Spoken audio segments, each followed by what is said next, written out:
하나님 말씀 하박국 2장 18절부터 함께 읽도록 합니다. 시작. 새긴 우상은 그 새겨 만든 자에게 무엇이 유익하겠느냐? 부어 만든 우상은 거짓 스승이라 만든 자가 이 말하지 못하는 우상을 의시하니 무엇이 유익하겠느냐? 나무에게 깨라 하며 말하지 못하는 돌에게 일어나라 하는 자에게 화 있을진저 그것이 교훈을 베풀겠느냐? 보라, 이는 금과 은으로 입힌 것인즉 그 속에는 생기가 도무지 없느니라. 오직 여호와는 그 성전에 계시니 온 땅은 그 앞에서 잠잠할지니라 하시니라. 시기 온 옷에 맞춘 선지자 하박국의 기도라. 여호와여, 내가 주께 대한 소문을 듣고 놀랐나이다. 여호와여, 주는 주의 일을 이 수년 내에 부응케 하옵소서. 이 수년 내에 나타내시옵소서. 진노 중이라도 긍휼을 잊지 마옵소서. 아멘.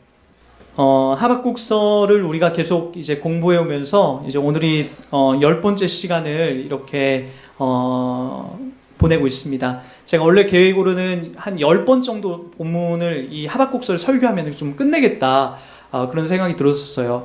예전에도 이제 제가 새벽 예배, 예전 교회에서 새벽 예배를 인도하면서 이 하박국서를 이제 5회에 걸쳐서 이렇게 강의해 나간 적이 있는데, 제가 이 본문을 좀 강의해 나가면서 너무나 중요한 부분이 있어요. 특히나 오늘 우리가 읽었던 2장 20절 같은 말씀은 제가 이 부분 때문에 이제 3주 동안 이렇게 진행이 되는 겁니다. 오직 여호와는 그 성전에 계시니 온 땅은 그 앞에서 잠잠할지어다 라고 하는 이 본문 때문에 제가 쉽게 넘어가지 못하고 계속해서 이 본문을 가지고 이야기하고 있는 것으로 여러분들이 좀 이렇게 기억해 주셨으면 좋겠습니다. 이 본문이 2장 20절 말씀이 우상과 하나님과의 비교 장면에서 나오는 거예요. 18절, 19절에 우리가 읽어봤듯이 우상은 아무런 유익이 없다는 거죠.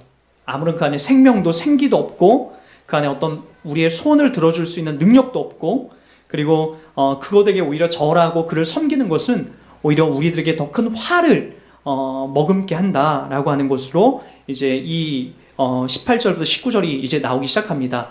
이 우상을 숭배하던 백성들이 누구였냐면은 바로 바벨론이었다는 거예요. 바벨론 당시에 이제 상당히 강대국이었고 그 근동, 중동 지역의 패권을 차지하고 있는 가장 유력한 민족이었기 때문에, 여러분 우리도 마찬가지예요. 여러분들 살다 보면은 여러분은 교회 다니는데 옆집을 가만히 보니까 절을 다니고, 또 그 반대쪽 옆집을 보니까 이 명절 때마다 또는 시시 때때로 무당을 찾아가서 이렇게 점괘를 받아와요. 근데 나름대로 잘 살거든요. 또 잘 되거든요. 자녀들은 좋은 대학 가고 그 집의 남편은 뭐 이렇게 진급을 해서 좋은 자리로 흘러가고. 여러분 그런 거 보면은, 야, 교회 다니는 나는 뭐 우리 자녀도 그냥 별 볼 일 없고, 그리고 우리 남편이 뭐 진급되기는커녕 뭐 힘든 일만 계속해서 연속이 되고, 그런 자리에 여러분들이 서다 보면 유혹을 받아요. 야, 저 무당한테, 저 점쟁이한테, 우리 옆집 엄마가 찾아가는 점쟁이한테 나도 한번 가볼까? 그리고 저 옆에, 다른 쪽 옆에 다니는 저분이 다닌 저 절에 나도 한번 가볼까? 여러분 그런 유혹이 누구에게나 찾아올 수 있다고요. 여러분 저도 그 텔레비전에서 가끔가다 이렇게 보면은 그 요염한 뭐 무당들이 이렇게 나와서 어떤 사람의 이렇게 점괘를 맞추고 그 사람이 살아온 인생을 이렇게 맞추는 경향성들이 있어요. 그런 거 보면은 참 신통방통해요. 야, 저렇게 한 사람의 인생을 저렇게 신기하게 맞춰가구나. 어떤 신적인 영역에서 신의 도움을 받아서 그것들을 맞춰가는 것을 볼 수가 있는 거죠. 여러분, 그러나 제가 누누이 말씀드리지만 세상에서 이 바벨론이 섬기는, 바벨론이 강대국이었고 그 지역의 많은 재산과 패권을 차지해서 그들이 마르둑이라고 하는, 벨과 마르둑이라는 이 우상을 숭배하는 민족이어서 그들이 잘된 것이 아니라는 것을 성경은 계속해서 견지합니다. 그 우상을 숭배했기 때문에 그들이 우상을 섬겨서 벨과 마르둑을 섬겨서 잘된 것이 아니라 하나님이 그들에게 일시적으로 유다를 심판하기 위해서 그것을 허락하신 거예요. 여러분 그걸 착각하시면 안 됩니다. 여러분 주변에서 절 다녀서 또는 점쟁이를 만나서 이렇게 잘됐다, 형통하다, 여러분 그런 것에 현혹되다 보면 쫄떡 미끄러집니다. 신자는 여러분 하나님께서 우리들 가운데 주시는 그 길이 각자 다 다른 거예요. 어떤 사람이 좀 형통한 길을 가는 사람이 있어요. 자녀들도 잘 되고 남편도 잘 되고 그 집도 잘 되는 그런 경향성을 갖고 있는 사람들이 있다고요. 그러나 이 땅에서 정말로 어렵고 힘든, 남편이 일찍 교통사고나 죽기도 하고 자녀들이 죽어나가기도 하고 자녀들이 대학에 실패하기도 하고 그 자리를, 그 사명을 부여받고 살아가는 신자의 자리가 또 있다라는 거예요. 예수를 믿어서 다 잘 되는 것도 아니고 예수를 믿어 다 안 되는 것도 아니에요. 우리가 그런 길 속에서 부여받은 신자의 자리, 하나님이 각자 부여된 그 자리가 우리들 가운데 있다라는 거죠. 여러분, 그러나 우리 이걸 하나 꼭 잊지 말자고요. 하나님께서만 살아계셔서 우상을 이기고 또 우상과는 전혀 상관없는 하나님의 영역 속에서 하나님이 역사를 만들어간다는 것이 성경에서 계속해서 이야기하는 겁니다. 여러분 한번 보십시오. 벨과 바루둑이라는 그 거대한 신, 하나님보다 더 강하시다라고 하는 강한 신이라고 바벨론 사람이 믿고 있는 그 신을 믿음으로써 그들이 잘된 것처럼 보였지만 그들은 역사 속에서 70년 정도밖에 이 중동의 패권을 차지하지 못합니다. 그들이 그렇게 강하게 믿었던 그 벨과 바루둑이 살아있지 않다라고 하는 정확한 증거가 되는 거죠. 그리고 누가 이것을 만들어 갑니까? 하나님이 그 역사의 패권을 만들어 가신다는 거죠. 자, 우리가 이걸 한번 봐도 알 수 있습니다. 기독교가 흘러왔던, 예수님이 죽으시고 십자가에 못 박혀 죽으셔서 지금까지 우리들 가운데 흘러왔던 이 기독교의 역사를 한번 보시자고요. 뭐 지금은 여러분 기독교가 참 비참해요. 참 땅바닥에, 이게 예전에는 성경책 들고 다니면은 그렇게, 저 어렸을 때만 해도 자부심이 있었거든요. 일요일날 어디 놀러 가지 않고 교회 다닌다는 것이, 이렇게 성경책 끼고 버스를 타도 그게 부끄럽지가 않았어요. 성경책을 가지고 학교에 가서 이걸 읽으면은 친구들이 우와 이렇게 바라봤다고요. 지금은 성경책을 끼고 다니지 못해요. 사람들이 이상하게 보는 것 같아요. 심지어는 여러분 하루다 멀가게 이 뉴스 속에서 목사님들이 행하는, 또는 교회 장로님들이 행하는 이 불법과 어떤 성폭행 뉴스가 그냥 우리의 이 기독교, 예수를 믿고 있는 이 자리가 너무나 우리를 부끄럽게 합니다.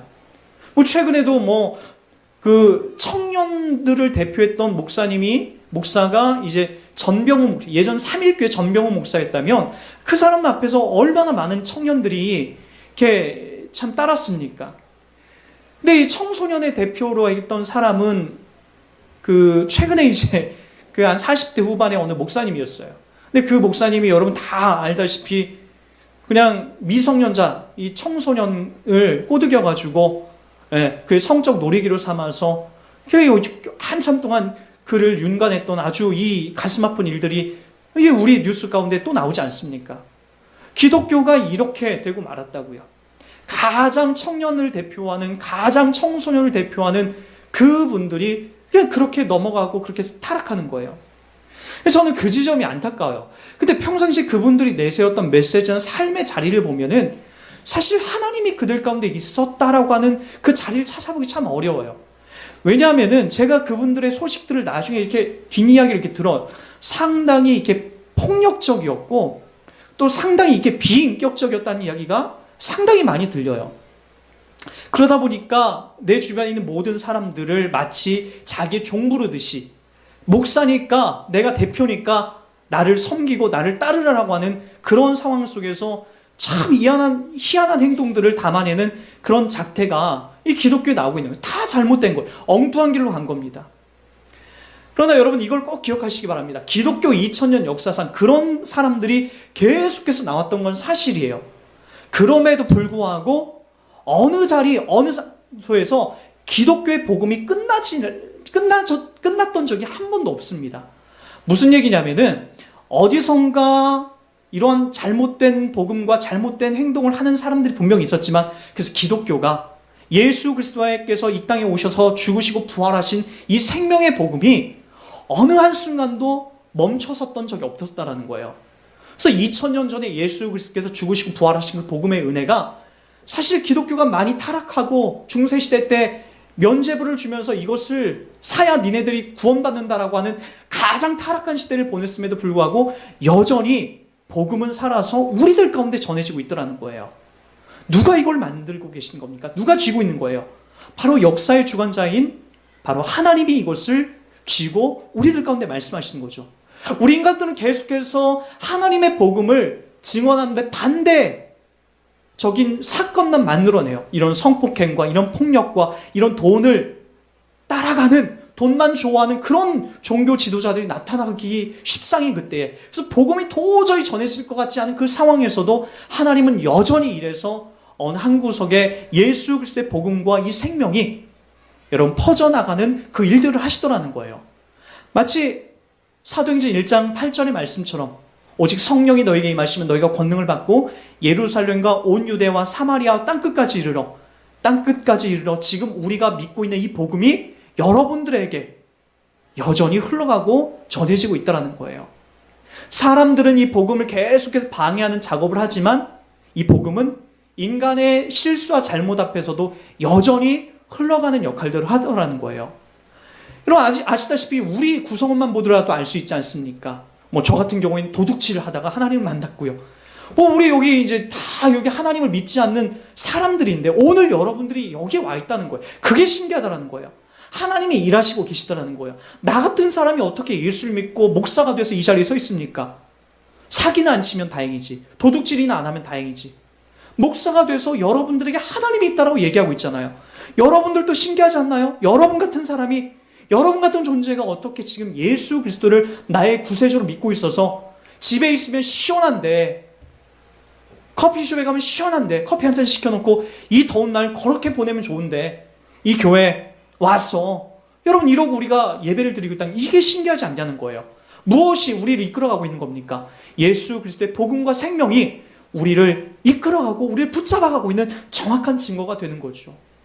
억울해도 괜찮고 손해봐도 괜찮은 자리, 그것이 바로 하나님이 일해서 우리를 붙잡아가는 이 복음의 자리라는 거죠. 그래서 여러분 누구만 살아있는 거예요? 하나님만이 살아있는 거예요. 하나님만. 이 세상의 우상은 절대로 그 힘을 발휘하지 못합니다. 걱정하지 마시고 하나님을 믿고 따라가 보시기 바랍니다. 그 안에서 하나님이 일하시는 것과 하나님께서 여러분을 붙잡아서 살려내시는 것을 우리는 분명하게 볼 수 있습니다.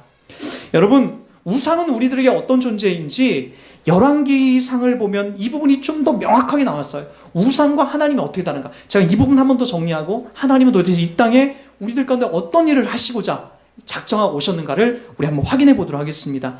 우리 한번 열왕기상을 한번 찾아가 보시기 바랍니다. 열왕기상 28절과 29절을 한번 읽어보시기 바랍니다. 제가 이 부분이 길어서 다는 못 읽겠고요. 18장 28절 29절 다 같이 읽습니다. 시작. 이에 그들이 큰 소리로 부르고 그들의 규례를 따라 피가 흐르기까지 칼과 창으로 그들의 몸을 상하게 하더라. 이같이 하여 정오가 지났고 그들이 미친 듯이 떠들어 저녁 소재 드릴 때까지 이르렀으나 아무 소리도 없고 응답하는 자나 돌아보는 자가 아무도 없더라.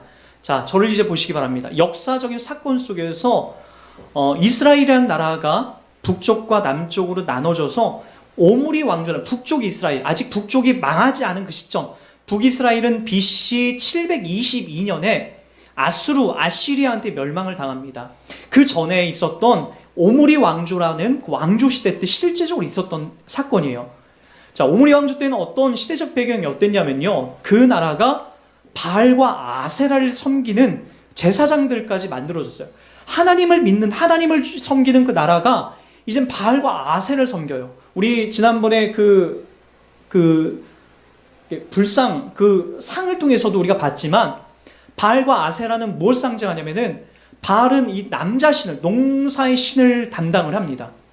그러다 보니까 이 풍요로운 것들을 허락하기 위해서 바알을 섬기기 시작했던 거죠. 왜냐?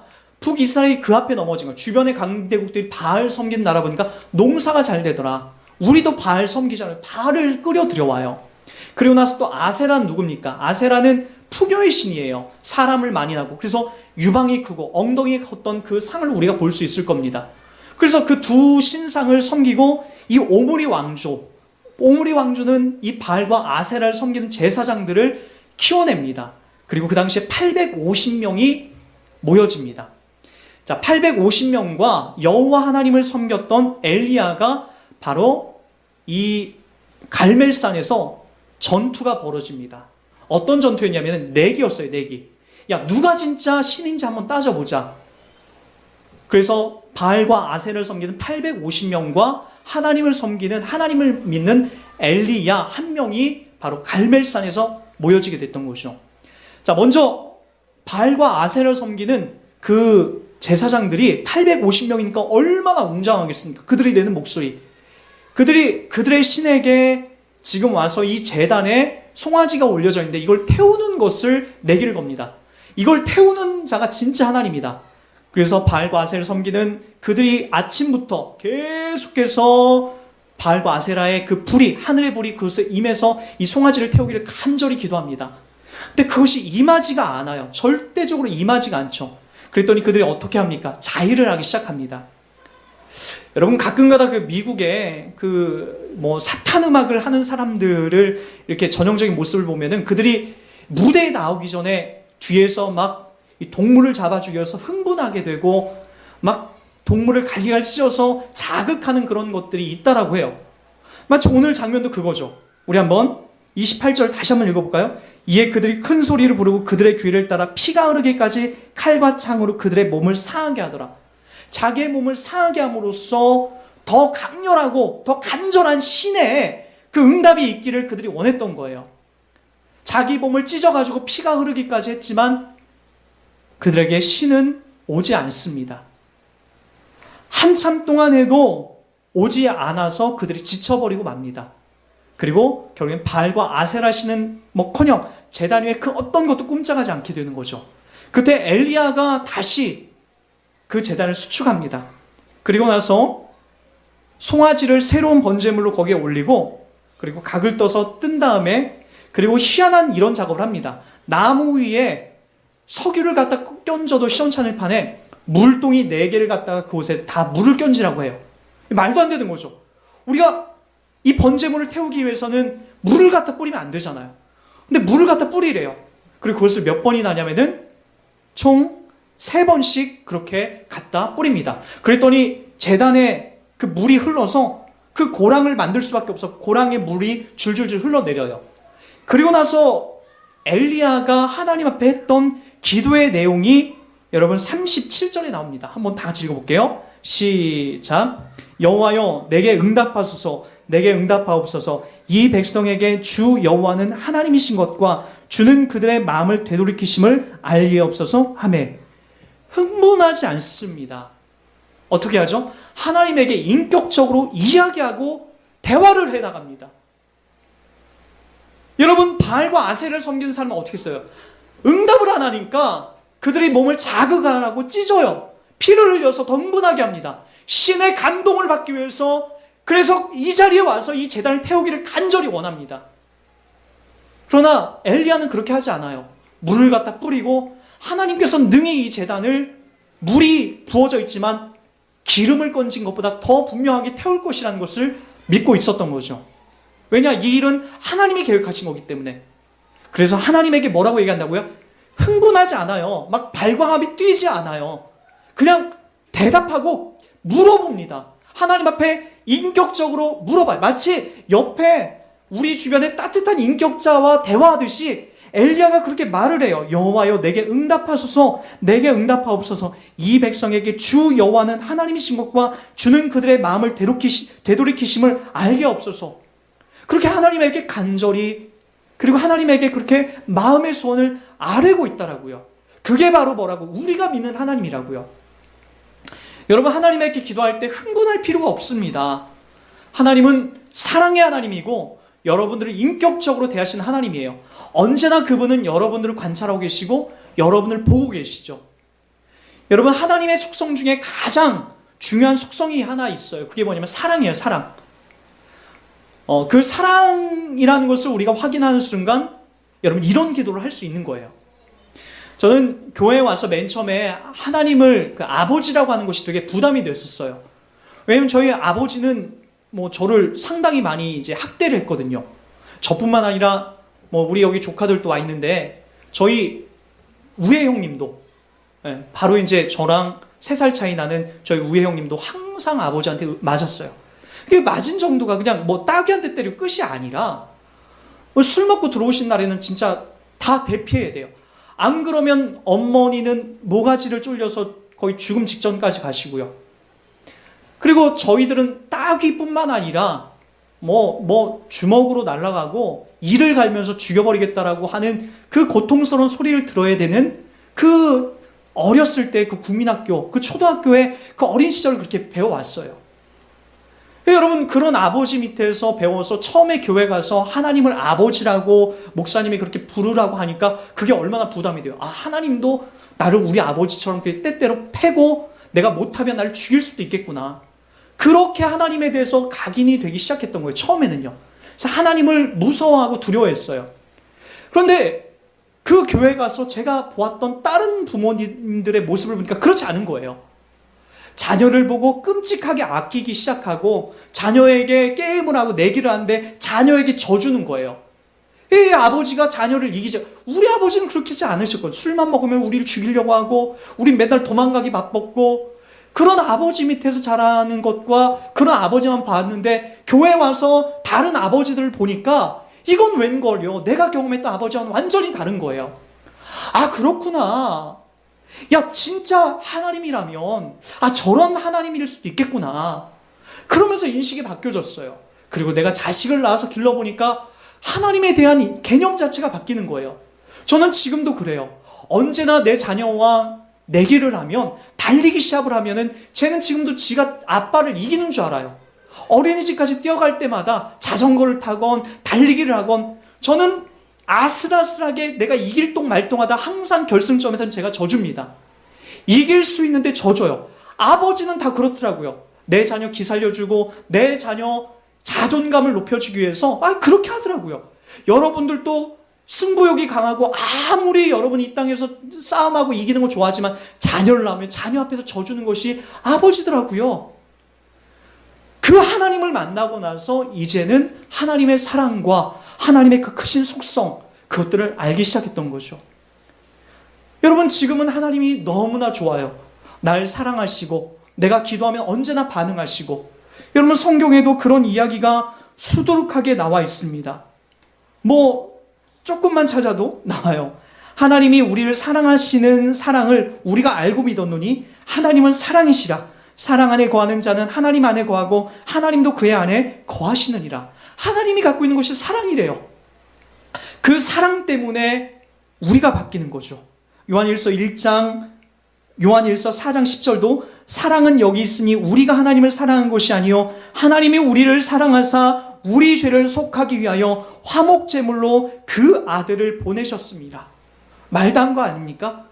이 아버지가 되고 하나님에 대해서 깊이 그 사랑을 인식하게 되니까 하나님이 나를 위해서 다 내어주셨고 나를 위해서 져주셨구나.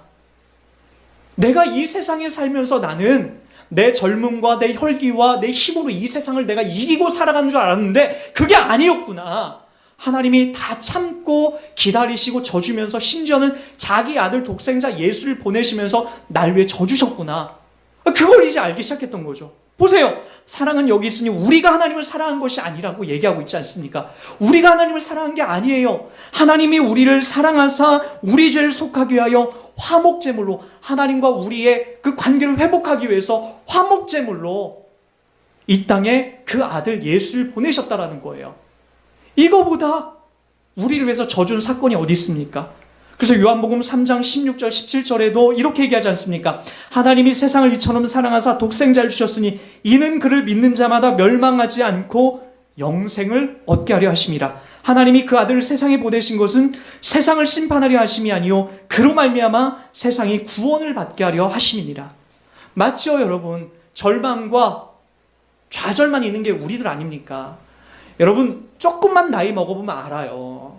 10대 때는 20살만 되면 뭐든지 다 할 것 같아요. 고등학교만 졸업해봐라. 내가 돈 많이 벌고 내가 이 세상에서 내가 좋은 여자는 내가 다 차지하고, 그거 고등학교 때 다 다짐을 해요. 막상 20살 되면 그게 안 돼요. 좋은 직장 가보려고 해도 안 되고 돈을 많이 벌려고 해도 안 돼요. 치열한 싸움이 붙어요. 좋은 여자요? 여러분 준비가 안 됐는데 좋은 여자가 내게 오겠습니까? 안 와요. 좋은 남자가 안 온다고요. 30살이 가서 어설프게 결혼을 했는데 30살이 돼서 집 하나 번듯하게 준비해 놓지 못하는 우리의 처지를 보면서 인생이 점점 나의 꿈과 희망을 좌절시키기 시작하는 거죠. 그게 우리의 인생이요. 이 땅 가운데서 우리가 될 듯 하면서 안 되는 게 우리의 인생이죠. 그런 인생 가운데 누가 찾아오시는 겁니까? 우리의 참된 소망이요, 참된 구원자요, 참된 사랑이요, 바로 그 하나님이 우리들 가운데 찾아오시는 거죠. 여러분, 그 하나님이 찾아오셔서 우리 안에 계셔서 우리를 성전 삼아 계신다라고 우리가 말씀을 배워왔습니다. 자, 보시기 바랍니다. 성전에서는 누구를 만나는 거예요? 구약의 성전에서. 구약의 성전에서는 바로 하나님을 만나는 거예요. 오직 여호와는 그 성전에 계신 온 땅 그 앞에서 잠잠할지니라 하시니라. 성전에 계셔서 그 하나님을 만나는 거예요. 지성소 안에서 하나님의 임재와 그 은혜를 그제서야 그곳에서 맛보기 시작하는 거죠. 성전에서 그분이 만난다라는 것은 바로 예수 그리스도가 우리 가운데 오셔서 우리를 성전 삼아서 예수님 때문에 우리가 하나님을 만나는 그 관계를 하나님이 만들어 가시겠다라는 거예요. 여러분 안에는 예수님이 계셔야 하나님을 만날 수 있습니다. 예수님이 여러분한테 찾아오셔야만이 하나님을 만날 수가 있어요. 근데 그 하나님이 찾아오심은 여러분 내 힘이나 내 노력이나 내 배움으로 되지 않습니다. 나도 모르게 그분이 찾아오셔서 나를 살려내시고 나를 구원하시고 내게 새로운 희망을 담아내기 시작하는 거죠. 그래서 오늘 이 자리에 나와서 우리가 예배드리고 거부할 수 없는 그 힘에 이끌려 살아가는 복된 인생이 되는 것이 바로 우리들의 모습이 되는 거죠. 여러분, 그 하나님이 우리 가운데 오늘 또 계셔서 여러분 안에 지금 비집고 들어오셔서 좌정하고 계셔서 성전 삼아 계십니다. 오직 여호와는 그 성전에 계시니 온 땅은 그 앞에서 잠잠할지니라. 세상의 우상과 세상의 힘에 여러분 마음 뺏기지 마시고 여러분 안에 성전 삼아서 예수 그리스도의 그 생명을 주시고 늘 여러분과의 그 깊은 임재를 약속하시고 계신 그분을 그곳에서 늘 만나시고 회복하셔서 나가시기 바랍니다. 그래야만이 다음 주부터 오늘 우리가 읽었던 시기온옷에 맞춘 선지자 하박국의 기도라라고 하는 이것이 바르게 이해될 수 있습니다. 성전 안에 예수 안에 우리가 있지 않으면 기도가 무엇인지 몰라요. 주술로 우리가 착각하고 잘못 기도합니다. 기복적인 것으로 잘못 기도해요.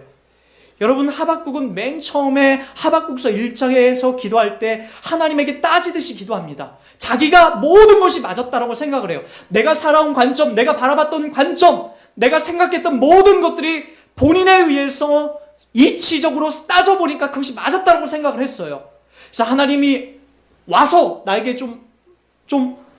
나에게 말을 걸어주길 원했죠. 왜냐? 내가 맞으니까, 내가 옳으니까, 내가 살아온 방식이 맞으니까, 여러분들이 살아온 방식이 맞으니까, 내 생각과 내 계획이 맞으니까, 내 얄팍한 생각이 맞다라고 생각하니까, 내가 계획하고 따져가고 지금까지 알아왔던 것이 맞다라고 생각하니까, 그러나 주님을 만나게 되니까, 주님의 이 성전에서 주님의 임재를 맛보게 되니까 그 다음에 이 하박국이 기도하는 내용이 어떻게 바뀐지 보시기 바랍니다. 내가 주님을 바라보면서 내가 놀랐다라고 얘기를 나와요. 2절 말씀에 그렇게 나오죠. 2절 말씀 여러분 한번 읽어보시기 바랍니다. 여호와여 내가 주께 대한 소문을 듣고 놀랐나이다. 여호와여 주는 주의 일을 이 수년 내에 부응케 하옵소서. 이 수년 내에 나타내시옵소서. 진노 중이라도 긍휼을 잊지 마옵소서. 여호와 하나님의 일하심과 그분의 계획하심을 성실하게 인정하고 선포하는 모습을 봅니다. 아, 내 생각이 틀렸구나. 난 내가 맞다라고 생각했는데, 내가 살아온 인생의 관점들이 맞다라고 생각했는데 그게 틀렸구나 라는 걸 그제서야 인정을 하는 거죠. 살아보니까 그런 것 같아요. 어려서는 아버지가 하는 일을 도통 이해할 수 없어요. 왜 아버지가 한숨을 쉬는지, 왜 아버지가 이렇게 고구마 밭에 가서 고구마 순을 씻는지, 왜 아버지가, 어머니가 저 뒤란에 가서 왜 우시는지 그게 도통 이해가 안 가더라고요. 커보니까 그게 다 이해가 가요. 하나님의 은혜를 맛보고 하나님의 신실함에 참여하는 사람이 하나님의 일하심에 수긍하고 끄덕이게 되는 거죠. 여러분들에게 왜 이런 일을 당하는지, 왜 이런 아픔이 찾아오는지, 왜 내게 이러한 일들이 닥치는지, 하나님이 누구신지에 대해서 바르게 알기 시작하면 그제서야 납득이 가기 시작하더라는 거예요.